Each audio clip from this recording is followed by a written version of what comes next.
everybody and welcome back to the United Stand. It is the 2 p.m. show, slightly late because we are waiting for Ruben Amorim and his press conference quotes to come through. He will be asked about Manchester United as he prepares to take on Manchester City at the Etihad on the other side of Manchester tomorrow night. Cannot wait to tune into that game. I'm sure there'll be loads of British journalists there ready to ask Ruben Amorim some questions about Manchester United. So as soon as them quotes come in, we will get them to you. It started a little bit late. It was meant to start at 2. Don't think it started yet, so hopefully we'll get some quotes while we're live, but didn't want to leave you hanging around too long. We've got more to talk about though. Ruben Nistelrooy, will he still be in a job when Ruben Amorim arrives, and should he still be in a job? I've got a bit of a opinion on this, and I feel like people fall in love with Rude because of his animation on the sidelines, because he's a legend of the club, but is he really the right fit for the Ruben Amorim project? Also, massive injury boost. Leny Yoro, who we're yet to see play a professional game for Manchester United,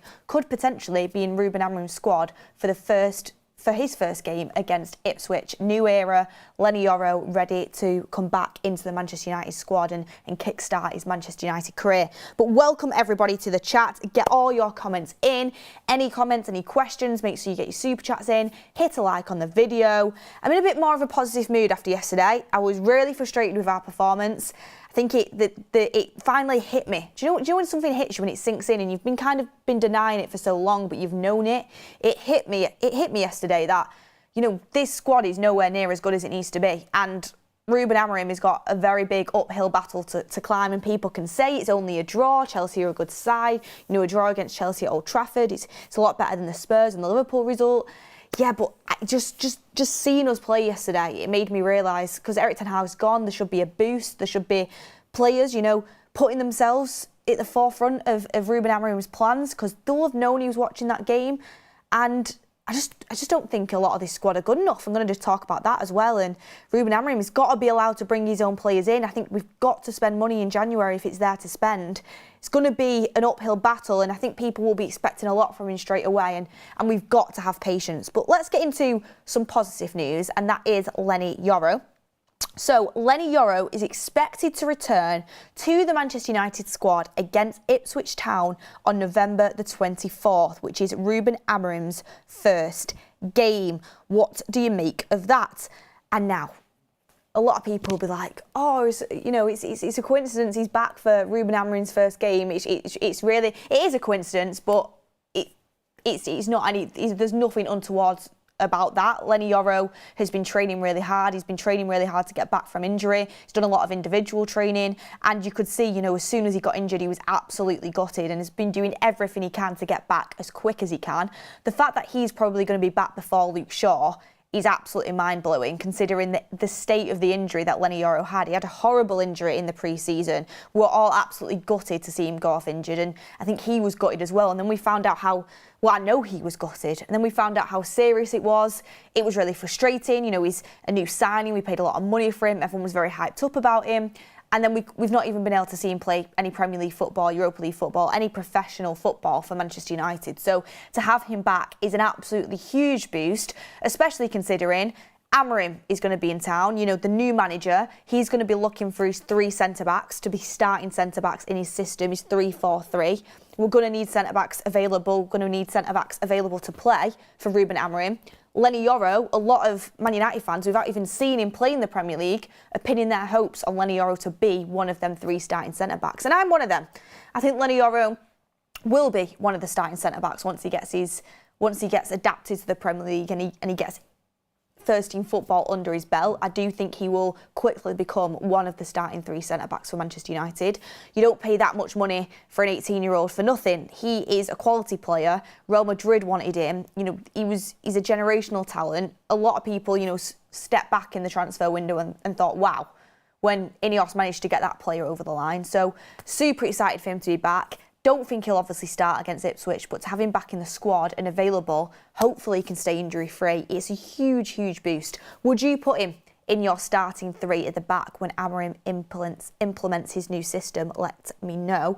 I certainly would have him. I'd have Martinez, De Ligt and Leny Yoro. Although, one thing I will say, and people won't want to hear this, if Maguire can get back fit, he's definitely going to put himself in contention. He suits a back 3. He massively suits a back three. I know it's not like a flat back five. Out of possession, it moves into a back five, though.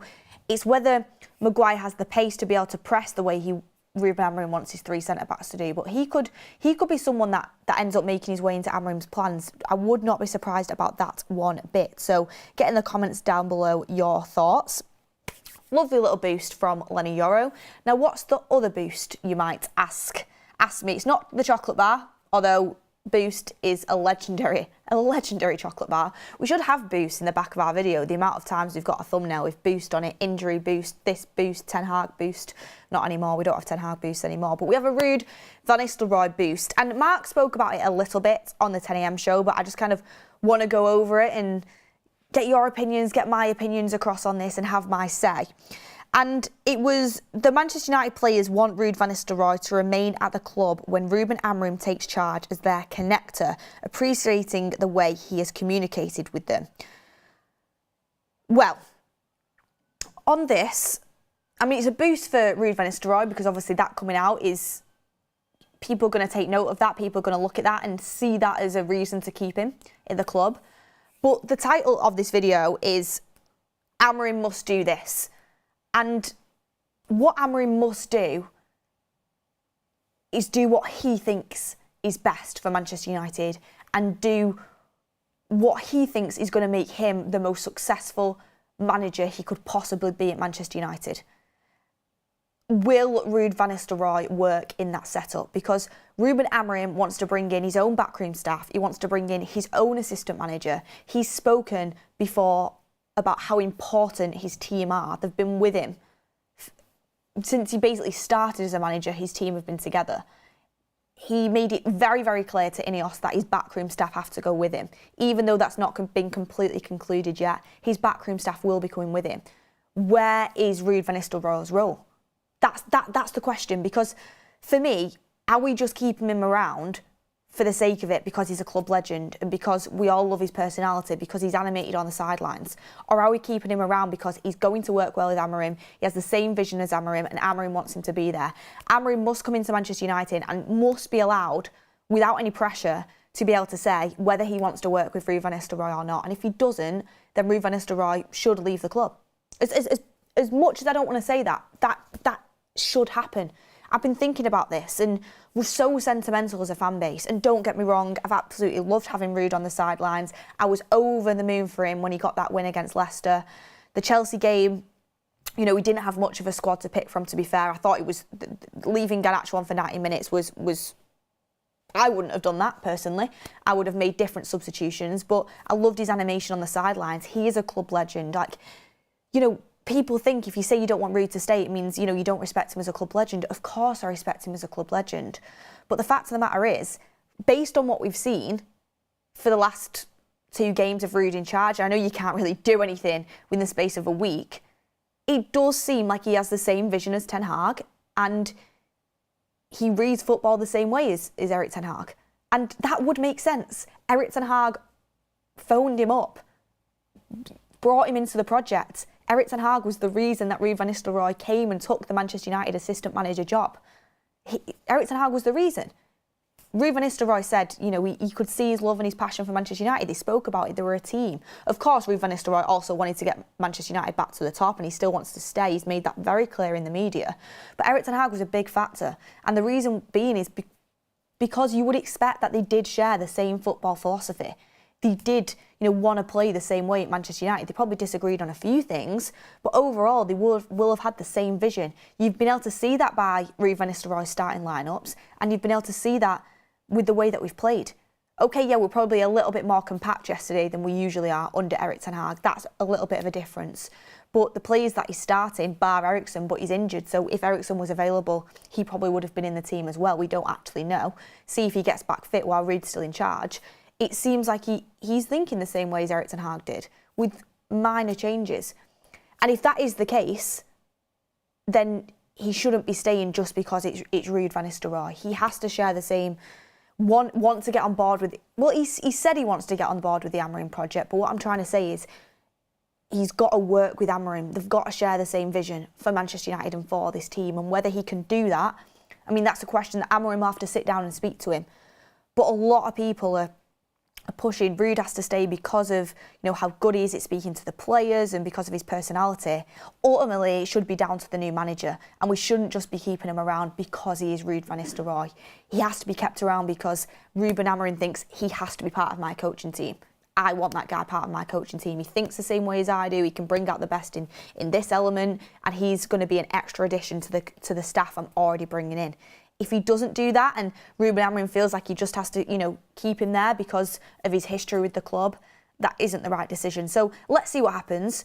At the same time, if they do sit down and have that conversation and Ruben Amorim thinks, Ruud van Nistelrooy is going to be a big asset to me, he has the players' respect, he knows the history of these players, he knows their personalities, he knows what they were like in the bad times under Erik ten Hag, and that can be an asset to me and in helping me gain respect in the dressing room, then fair enough.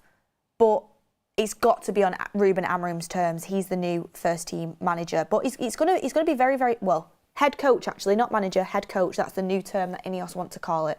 It's going to be very, very interesting though, because we've had this before where, coaches stay around and does it really fit with the new head coach's plans, or are they just there because they are on a contract? And that's going to be interesting to see how Ruben Amorim navigates this and Manchester United navigate it, because it's already come out from Sky that if Ruud van Nistelrooy does stay, there'll be some tweaking of his responsibilities would be required to keep Ruud at Manchester United, but the club legend has stressed his openness to helping in a different way. He has also thrown his support behind Amorim and has said on more than one occasion he would love to speak with him. See, I love that. Because, Ruud has made it very clear in the media. He wants to stay. He intends to fulfill his contract. He wants to get Manchester United back to the top. He has stressed that. So if he doesn't stay, it'll be because Ruben Amorim's come in and thought, no, I want my own backroom staff, and that is it. That's the only reason why he wouldn't stay, because he's stressed so much he wants to. But this is a guy that had first team manager opportunities in the summer. He turned down the Burnley first team coach role because he wanted to come and help Manchester United. So he does have that love and care for Manchester United. But, we all have the love and care for Manchester United. Obviously, Ruud is an ex-player. He knows what it takes to win within a Manchester United dressing room. That could be extremely helpful. But it's just whether he and Amorim align that same vision, because I think that's so important in football. You've got to align with the staff that you're working with. You've got to be all pulling in the same direction, because if the players for 1 minute sense that the coaching staff and the management are not on the same page, if they even sense it for a minute, there will be a divide in the dressing room, and it will fracture the togetherness and the us against the world mindset that Amorim will try and instill into that dressing room, where we are following what I am saying. This is exactly how I want you to play. This is my vision, and you cannot get out of it. You cannot question it. This is the way I want to play. So everyone's got to be pulling in the same direction. Let's get some super chats in though. Thank you for getting all your comments in. We have WJ Barrett saying, Beth, I don't want Ruud. There is no difference from Erik ten Hag. Still no Ahmad to start for me. Ruud must go. Same managerial sub mistakes like Erik ten Hag. Well, I did just mention that. They think the same way because they were pulling in the same direction. You've got to have a management team that are pulling in the same direction. So that's why Ruud, for me, if I'm looking at it now, I think maybe you should move on. Whether Amorim thinks they can work together, that is the question. Kevin Donovan says, hi Beth, who do you think is good enough for this team? Do you believe the managers we have had at United were best in class? Arguably all past it or not established. What makes us think Ruben will work? Well, that's a really interesting chat from Kevin Donovan. Thank you very much for putting that super chat in. And who do you think is good enough in this team, and do you believe the managers we have had at United were best in class? Well, how long have you got, Kevin? Do I think all the managers were best in class? No, I think Moyes was never the right appointment, and I generally think that appointment set us back years and years and years. The way he came in and just brought in all his own staff and all the current setup that was known to work and win titles, and be successful was disregarded of, I think that set us back years. Don't get me wrong, I think Sir Alex left a squad that was on the decline, and God knows how he won the title of it when he did in 2013, looking back at the squad, to be honest with you. But I think Moyes' appointment set us back years, and that was never the right one. We should have gone and got Mourinho at that moment in time, in my opinion. Next up we had, was it Louis van Gaal? He was a decent manager when he came in, but maybe a little bit past it, like you said. Mourinho, I think, was a good manager, and I think we should have backed him more. I think we hadn't learned at that point, and the hierarchy hadn't learned that you've got to back the manager over the players, and we made that mistake with Mourinho, but arguably we did appoint him too late. I think we did appoint him too late, not arguably, we did appoint him too late. Ole Gunnar Solskjaer was just, we all got ahead of ourselves, a legend of the club, an ex-player. We all thought it was going to be some fairy tale ending. Did he really have the credentials to get the full-time job based on what he'd done in the past? No. Erik ten Hag, I had massively high hopes for. I'm going to be honest, massively high hopes for. I think the players let him down in a lot of ways, and I think he's not solely responsible for the poor results on the pitch. But like Bruno Fernandes says, it's easier to sack a manager than 15 players, and the manager will be the fall guy. And I do think he made mistakes, and I think it takes a big personality to be successful at Manchester United, and I just don't think he had a big enough personality to make it work. I still think Ten Hag's a good coach. I just think Manchester United was too big for him. Hopefully, Ruben will work, but there's nothing guaranteed. We've it's been over 10 years now, and no one's been able to make it work to the way that we want it to work, to be as successful as we want to be. So there's no guarantees, but we hope, and it's the hope that kills you. What you can say about Ruben Amorim at this moment in time, I think he's the best that Manchester United could get. He is one of the best up-and-coming coaches in Europe. He's highly respected in Europe. For a fact, top teams that are run very well at the top and are highly competent will look in it going, getting Ruben Amorim. His release clause has been paid before, and he even said himself that clubs were going to pay 3 times what United was. He's a very well-respected coach in Europe. What he's done at Sporting Lisbon is phenomenal. Yes, it's not a top 5 league, but you can see the potential in him, and you can see at his age 39 how good he could be as a manager. He's got personality, you can see that. He's got charisma, he ticks near enough all the boxes. But that still doesn't guarantee you that it'll work, so we've got to wait for him to come in. I think to make it more likely that he's going to work and give him a better chance, Ineos have to allow him to sell players, even if they're on massive contracts. They have to allow him to spend money in the transfer window. As much as money as we've spent under Ten Hag, Amorim's going to need to spend money. He's going to have to. The squad isn't good enough. It's not good enough at all. I think there's first-team players that should be bench players, and we need to bring first-team players in. And there's bench players that should be sold. That's where we're at. So it's going to take time, but Ineos have got to support him, they've got to back him, and he's got to be allowed to implement his system.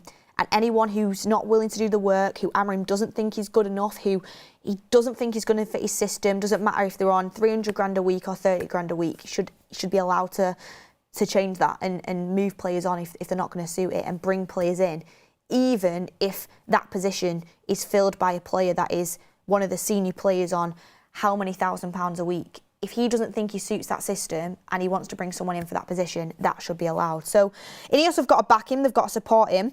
And who do I think's good enough in this team? I'll come back to that because I'm planning to speak about that towards the end of the show. I think we're in a position in Manchester United, and this is another thing that's been sinking in recently, the fact we've not even been able to get much of a bounce from Erik ten Hag leaving, and yesterday felt very Ten Hag-esque, the performance. Leicester, all right, was Leicester's second string team. You know, we beat Barnsley 7-0. I know Leicester's second string team is obviously a better quality team than Barnsley, but, you know, what teams have we beat convincingly so far this season? Southampton, towards the bottom of the Premier League. You know, Brentford, to be fair, are a decent side, but they're not amazing. Barnsley, League One, Leicester's second string. Like, as soon as it becomes a decent team, the team struggled again, and you could see the frailties in it. So the fact you've not even managed to get that, I think a lot of the first team players at Manchester United should be bench players, and I think a lot of the bench players maybe should be moved on. And I also maybe don't think we're exactly picking the right players sometimes. I think Rude's not at fault for that, because apart from the Ahmad one, because Ahmad should be starting in my opinion, but apart from that, you know, he's got a very decimated squad. If you look at our bench yesterday, we are injury ridden at the moment, and you know, he's not got that much to pick from. But I think Manchester United have, do you know what, I think to put it simply, I think Manchester United have a good squad, and I think we have squad depth, but I don't think we have a good enough starting 11. I don't think we've got enough starting 11 players to be competing for Champions League spots and be competing towards the top of the league. That's my opinion. I think we've got depth, but we've not got a starting 11 that are convincing enough to compete. Anyway, apparently we've got Ruben Amorim quotes coming in, so let's see if there's anything interesting coming out from Ruben Amorim surrounding Manchester United. Give me 1 second, because I'm literally just reading them as they've come in. So, interesting, Yumlin is the player that is speaking in the press conference with Ruben Amorim, because obviously in a Champions League press conference there's always a player. Yumlin's been linked to Manchester United numerous times, midfielder, very good on the ball. Let's see if he's been asked about any questions. So he got asked about Amorim's exit. So this is coming from a player that Amorim currently manages at Sporting, who we were actually linked to in the summer for our midfield options. He said, "It was difficult for me to hear about Ruben Amorim's exit. I was sad that Ruben is leaving me and leaving Sporting. It is a great opportunity. I hope that Ruben is proud of himself for getting an offer like this." So a lot of respect coming from Yumlin around Ruben Amorim.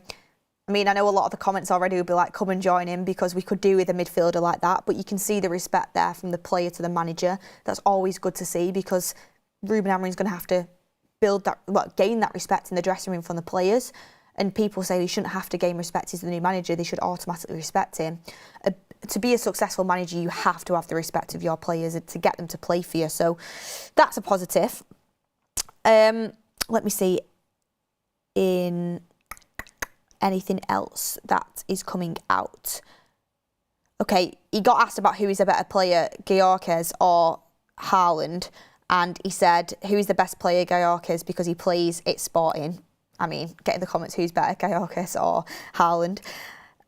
He also got asked about what United will be getting from Amorim, and he said, "Of course, Ruben was one of the reasons why I came to Sporting. When you work with Ruben, you see a clear picture.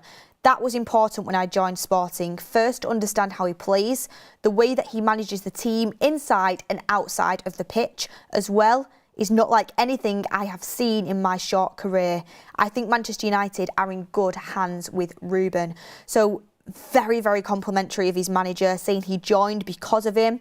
Will he join Manchester United because of him? That might make it a very attractive prospect to Yumlin, because he's a very good midfielder that I think Manchester United could definitely do within their squad. And I think a key thing that he talks about there is the way he manages not only on the pitch but outside of the pitch as well. I think one thing we can all agree on with Erik ten Hag's departure is we are massively in need of a manager with personality, with charisma, that's going to connect with the players. I don't know if Erik ten Hag had that. And I think a lot of people would say he probably didn't have it the way you need to at a club like Manchester United. So that was one of my absolutes in the new manager we brought in. He had to have personality. He had to be able to connect to dressing room. And I think we've heard that a lot coming out of a lot of players that he's managed and out of Sporting Lisbon, that Amorim is very good at connecting a dressing room and creating that environment. And it's coming again from one of his players, that his better players, one of his senior players there, talking about how he can do that not only on the pitch but off the pitch as well, which is a really important part of football. Yumlin also got asked about if Højlund and Eriksen have been in touch about Amorim, and he said, "I haven't spoken to them yet, Rasmus and Christian. Maybe I will see them in the international break. I haven't spoken with them, but I think they will have a million questions when I speak with them next." Amorim is now at the press conference as well. And apparently he's answering the questions in Portuguese and they don't quite have translation yet. So as soon as they come in, if they come in while we're live, I will get them to you guys as well. Thank you for bearing with me. Obviously the quotes coming in live as we speak. Class 92 says, why is the United stand overreacting from the Chelsea performance? We look better than we have all season under Ten Hag versus a tough Chelsea side. I don't agree with you, Class 92. I think defensively, we look good, we look compact, but in front of goal, again, we look woeful. And we look woeful in front of goal. And we didn't work cohesively in the final third, and that's been the same old story all season. I'm not overreacting. I think we should have won that game. I think we should have scored more goals. I thought Chelsea were nowhere near at the races, and people say, well, maybe Manchester United are the reason that they made Chelsea look bad. I think we were just very defensively good, and I think our defence, when we set up in a compact fashion, has been good. You know, we've kept clean sheets this season when we've gone about business in that way. We struggled to score goals. Let's be honest, we scored from a penalty. We didn't even score from open play. You know, and we had multiple opportunities. So that's where I say I'm not overreacting. How am I overreacting when Manchester United are literally bottom of the league for attacking stats, goal stats? We're 18th, 19th and 20th for attacking stats. Like, I'm not joking. And this is across the Premier League. Let me get it up now, 1 second. I got it sent yesterday and I said it on the fans forum, but if people weren't tuning into the fans forum, attacking ranks for goals were 18th in the Prem, for XG performance were 20th in the Prem, for shot conversion we're 19th in the Prem, for big chance conversion we're 20th in the Prem. If that's overreacting, okay, you know what, Manchester United, it's fine to be basically bottom of the league for attacking stats. Do you know what I mean? Like, we've got to have standards. We've got to have standards. And it's not as if under Eric Ten Hag we weren't creating chances. We were creating chances under Ten Hag. We just couldn't score. It was the same thing yesterday. In fact, like I would have liked us to create more for Rasmus, create more for our striker yesterday. I don't think we made the right decisions in the final third. Rasmus didn't as well at times. He laid it off too slowly. So he didn't do well in sort of creating his own chances as well. But we've had that under Ten Hag as well, so I don't think it was a massive difference. You're saying we would have got annihilated with Ten Hag in charge. We'll never know. We'll never know. If you go off the Liverpool and Spurs game, yeah, potentially. And I think we set up yesterday at Old Trafford the way we had done in away games under Ten Hag this season. You know, where we went to Villa Park was a little bit more defensively minded, to be fair. But I do think we played more compact, and that's why Casemiro's been looking better as well. That is a difference. But it's still got the same problems in front of goal. Patrick Lynch says, I'm not sure I agree with you about having squad depth. Our regular starting 11 plays so much because we don't trust much of what is on the bench. Interesting. I do think we have more of a squad than we did last season, apart from if you look at our fullback situation. But I don't think our starting 11 is good enough. Do you guys think our starting 11 is good enough? Get in the comments down below. Finby says, is Garnacho good enough to be at crossing to be a wing back? I don't see Garnacho as a wing back personally. I know a lot of people are talking about him being a wing back. I think if he wants to be a wing back in Amorim's system and Amorim's season as a wing back, he has got to get stronger defensively. He has to. And aerially he's not very strong either. I think as a wing back, you've got to be a bit stronger aerially and be just stronger. Like, he gets shoved off the ball a lot and he gives it away in our defensive third a lot. You can't be doing that as a wing back either. So he could be a wing back if Amorim can coach him and instill some discipline in him. He's only young, he's 20 years old, you know, who knows? And he needs to find a position in the team. But I'd see him more as an inside forward, to be honest with you. That's where I would see Garnacho in the Ruben Amorim system, but I don't even see him as that. I think it's going to be really interesting to see how Ruben Amorim utilises Garnacho, because I think he is an out-and-out winger. I think he's a winger in a 4-3-3. That's how I see Garnacho's best position, but obviously Amorim's going to come in and he's going to play his 3-4-3. He's going to install that system into Manchester United. Where is Garnacho going to find his place? Because he'll have to find a place. I think he's super talented. He's 20 years old. And he's, despite how poor he was yesterday, you know, he's got a lot to offer to Manchester United. He's a big talent. But I think he's desperate of a coach that is going to instill some discipline in him, manage his minutes. And when I spoke before about starters that should be sub players, in an ideal world, when you're competing as Manchester United, at this current moment in time, I'm not saying in the future he can't be a starter, at this moment in time, Garnacho should be half an hour off the bench. That's what his role should be. But we've not got a good enough team for him to be that. That's where, you know, Manchester United, their starting 11 has to improve. We've got Kevin Donovan's super chat as well. And Oliver Milton says, Beth, if you could bench one player right now, who would it be? Well, I think Garnacho or Rashford need to go to the bench for Ahmad. Based off yesterday's performance, that would be Garnacho. Based off the Leicester performance, that would be Rashford. You know, it changes every game who's having a better performance over Garnacho and Rashford, but they're both left wingers and Ahmad should be starting on the right. That's what I think needs to happen, and take your pick. Who do you bench, Garnacho or Rashford, based off whatever performance you want to go off. V Maestro says, you are all in for a rude awakening. 5-2-3 with no wingers and wing backs, no room for Rashford, Garnacho or Ahmad. You are all delusional. I think Ahmad has the capability to be a wing back, but I don't think he will be. I think he'll be an inside forward. I think Ahmad would absolutely thrive as a right 10, just behind the striker. You know, inside, he cuts inside anyway. He's excellent on his left foot. He's creative. I think he has a space in his team. Rashford and Garnacho, I see him as wingers.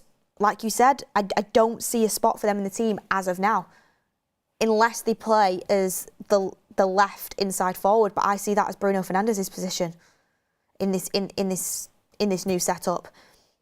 I don't think Rashford or Garnacho are defensively good enough to be wing backs. I think Anthony and Ahmad probably are, but even that, it's like in the Premier League, it's a tough ask. I don't think we actually know exactly what he's going to go for. I think he'll go with Mazraoui and Dalot to kick things off in the Premier League as the wing backs, and the other positions, what players are going to get them fire out, and let's see what Amorim can do with the squad we've got. He's going to need transfers in January, I think, and definitely going to need backing in the summer. Let's see if there's any more Ruben Amorim quotes coming out. Let me have a look, see if we've got any translations as of yet. Just going on Twitter now. That's where all the quotes come out, isn't it? Is there anything coming from... Okay, so we've got... First one out about Amorim denies being close to joining West Ham. This is interesting stuff. Okay.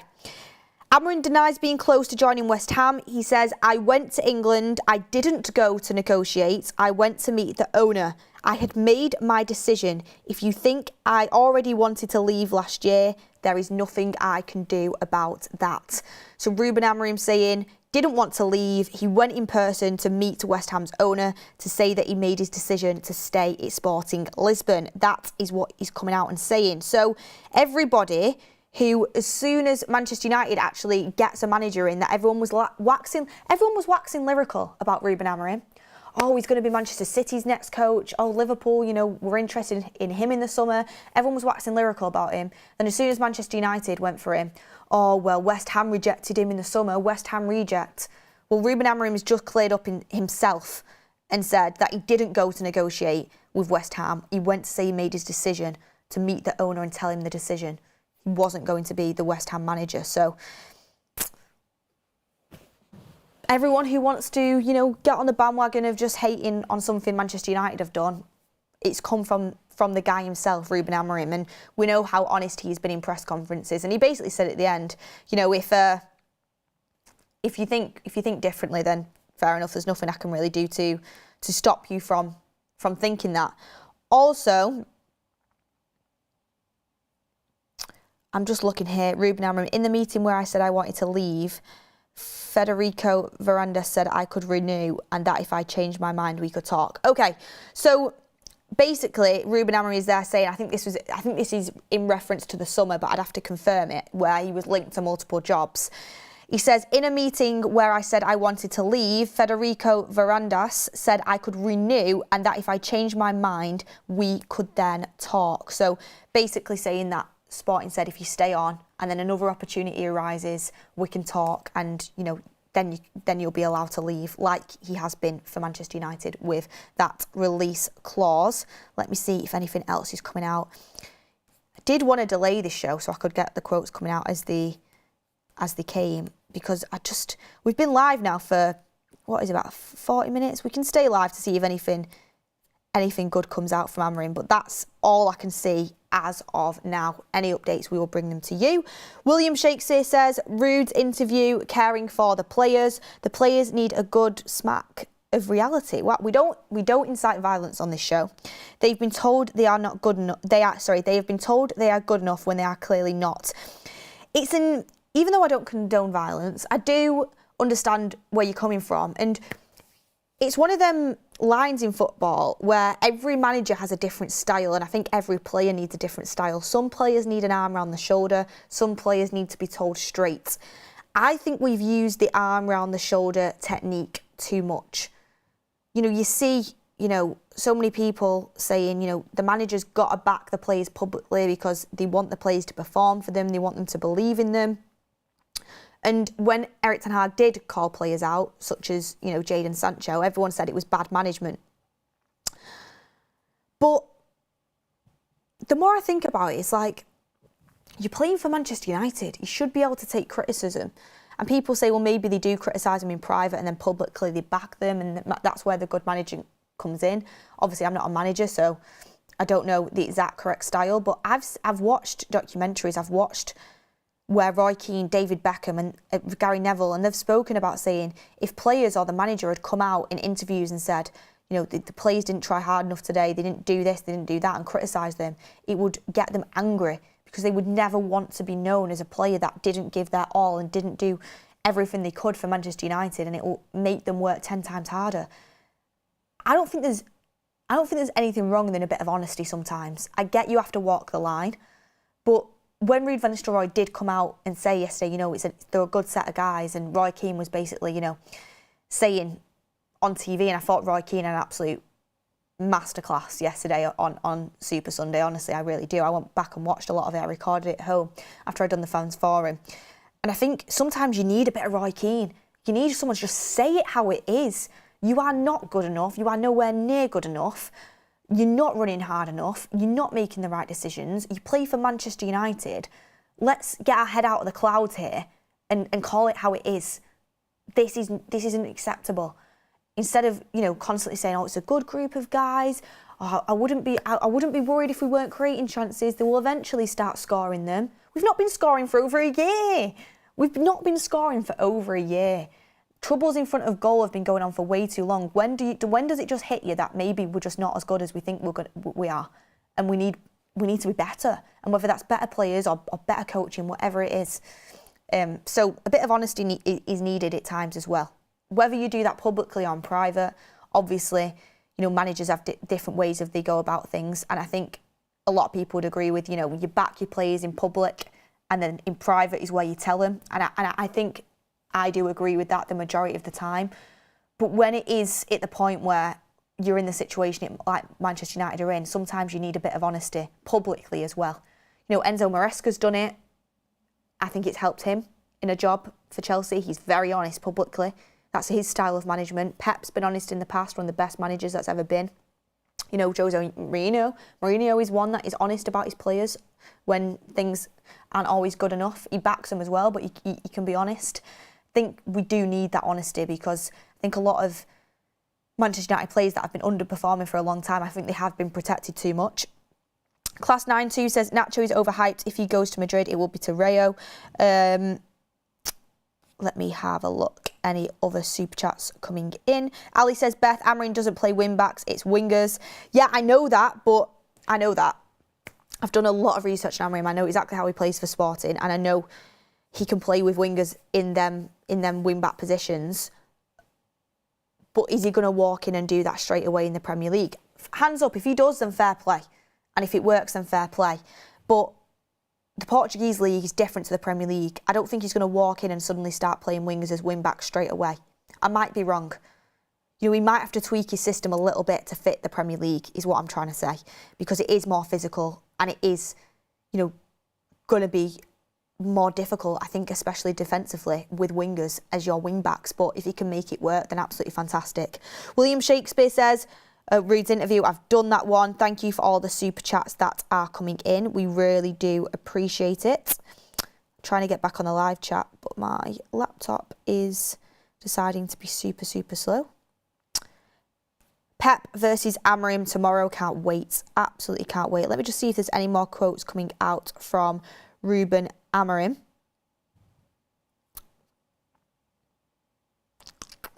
Is there anything else coming out? If not, then I'll just kind of wrap it up.